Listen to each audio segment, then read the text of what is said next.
Most people believe that staying healthy is all about adding more meals, more snacks, more nutrients throughout the day. It sounds logical, right? Eat more, stay strong. But what if that belief is quietly working against you? The truth is, your body doesn't weaken because of disease alone. It weakens because you never give it the time it needs to repair itself. Beneath the surface, your cells are constantly dealing with damage, stress, and waste. And just like any system, without time to clean and reset, things begin to break down. Health isn't just about what you put in, it's about what your body is allowed to remove. It rarely starts with something dramatic. Instead, it builds from the smallest, most overlooked habits. Grabbing a quick snack every couple of hours, eating late at night while scrolling on your phone, or never letting your body truly rest between meals. These patterns feel harmless, even normal in modern American life. But over time, they send a constant signal to your body. Stay active, keep processing, don't stop. And that's the problem. Because it's not that you're eating the wrong food, it's that you're never stopping long enough for your body to recover. What seems like convenience is actually constant interruption.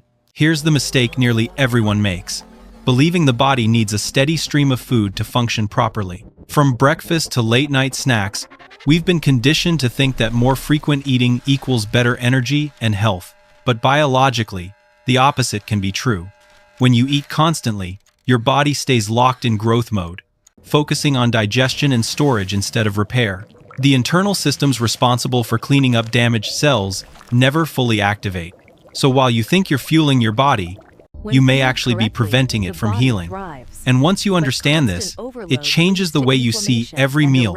Deep inside your body, there's a powerful process most people have never heard of, yet it plays a critical role in your long-term health. It's called autophagy, natural system, where your cells break down and recycle damaged components. Think of it like a built-in cleanup crew.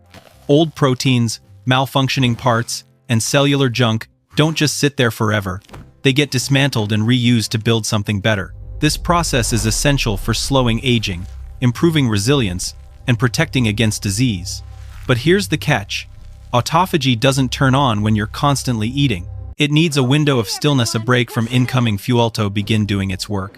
When you eat, your body shifts into what scientists call growth mode, driven by a pathway known as mTOR. This system is responsible for building new tissue, repairing muscles, and supporting overall development. It's what helps you recover after a workout or heal from injury.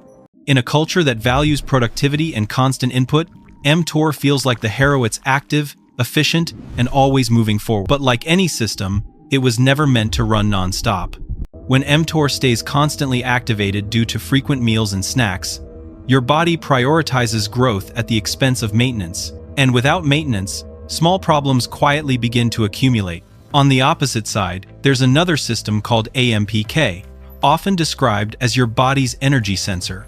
Unlike mTOR, AMPK activates when energy is low, when you haven't eaten for a while. This is when your body shifts gears, moving away from building and into repair mode.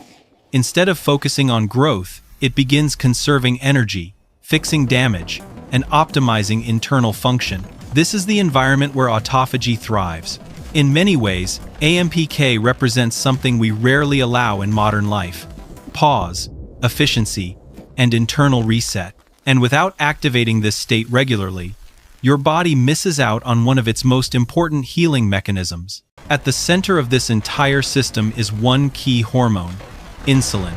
Every time you eat, especially carbohydrates, insulin levels rise. Its job is to help your cells absorb nutrients and store energy. But insulin does more than that. It acts like a master switch that determines which mode your body operates in. High insulin keeps mTOR active and shuts down autophagy. Low insulin, on the other hand, allows AMPK to take over and signals your body that it's time to repair. The problem isn't insulin itself, it's how often we trigger it. In a lifestyle where eating happens every few hours, insulin rarely drops low enough for true cellular cleanup to begin. And that's where the imbalance starts. In the first 12 hours after your last meal, your body is still operating in what feels like a completely normal state. It's using glucose from your recent tea intake and tapping into glycogen stores in your liver for energy. Nothing dramatic happens. Deep repair. No major metabolic shift. This is why most people don't notice anything different overnight. Your body is simply running on stored fuel, doing what it was designed to do. But while this phase feels ordinary, it's actually just the beginning of a much deeper transition that hasn't started yet. Somewhere between 12 to 16 hours, your body starts to shift gears. Glycogen stores begin to run low, and your metabolism slowly transitions toward burning fat for fuel. You may start producing small amounts of ketones, signaling the early stages of metabolic flexibility. This is the point many people talk about when they practice intermittent fasting. But here's the reality: this stage is just the doorway, not the destination. Autophagy may begin at a very low level, but it's still in its early phase. Your body is preparing for repair, not fully engaging in it yet. That's why it's important to understand. Reaching 16 hours doesn't mean you've unlocked the full benefit, it simply means you've opened the door. Once you move past the 2-4 hour mark, your body enters a completely different state. Glycogen is largely depleted. Fat becomes the primary fuel source, and ketone levels rise significantly. This is where autophagy begins to operate. More powerfully damaged proteins are broken down, dysfunctional cell components are cleared, and deeper repair processes take place. Between 24 and 48 hours, this internal cleanup can become much more active, depending on the individual. Many people report increased mental clarity, a sense of lightness, and improved focus during this stage. But it's important to approach this with balance. This isn't about pushing extremes, it's about understanding the rhythm, because in the end, 16 hours is just the entry point, not the peak of what your body is capable of. It rarely starts with something alarming. Instead, it shows up in ways that are easy to dismiss: feeling unusually tired, even after a full night's sleep, struggling with brain fog in the middle of the day, or noticing low-level inflammation like bloating, joint stiffness, or skin irritation. These symptoms don't feel serious, so most people brush them off as part of a busy lifestyle. In American culture, being tired is almost normalized, even expected. But these small signals are your body's way of telling you something deeper is off. They're not random, they're early warnings that your system isn't getting the recovery time it needs. Beneath those mild symptoms, a much more important process is unfolding. Your cells are constantly exposed to stress, producing damaged proteins and worn-out components that need to be cleared away. Under normal conditions, your body would handle this through natural cleanup systems like autophagy. But when you're constantly eating and never allowing a metabolic break, that cleanup process stays suppressed. Over time, this cellular waste begins to build up. It's not something you can feel immediately, but it creates internal frictions, slowing down your metabolism, increasing inflammation, and disrupting how your body functions at a fundamental level. If this pattern continues, those small symptoms can evolve into something much more serious. Chronic inflammation becomes the foundation for a wide range of long-term health issues, from metabolic disorders to cardiovascular disease. At the same time, the accumulation of damaged cells accelerates the aging process, both internally and externally. What once felt like occasional fatigue can turn into persistent low energy. What started as mild brain fog can affect focus, memory, and productivity. The danger isn't in one bad habit, it's in the repetition of small habits that never give your body a chance to reset. And by the time the effects become obvious, the damage has often been building quietly for years. At some point, when you finally give your body enough time without constant input, something begins to shift. It's subtle at first, but noticeable. You may wake up feeling a little more clear, a little less heavy. That mid-afternoon crash you're used to? It starts fading. Your energy feels more stable, not spiking and crashing like before. Many people describe it as a kind of lightness, not just physically, but mentally. This is your body moving out of constant processing mode and into repair mode. It's no longer overwhelmed with digestion. Instead, it's redirecting energy inward, fixing what's been neglected for too long. As this process continues, the changes become harder to ignore. Your thinking sharpens, you're more focused, more present, and less mentally scattered.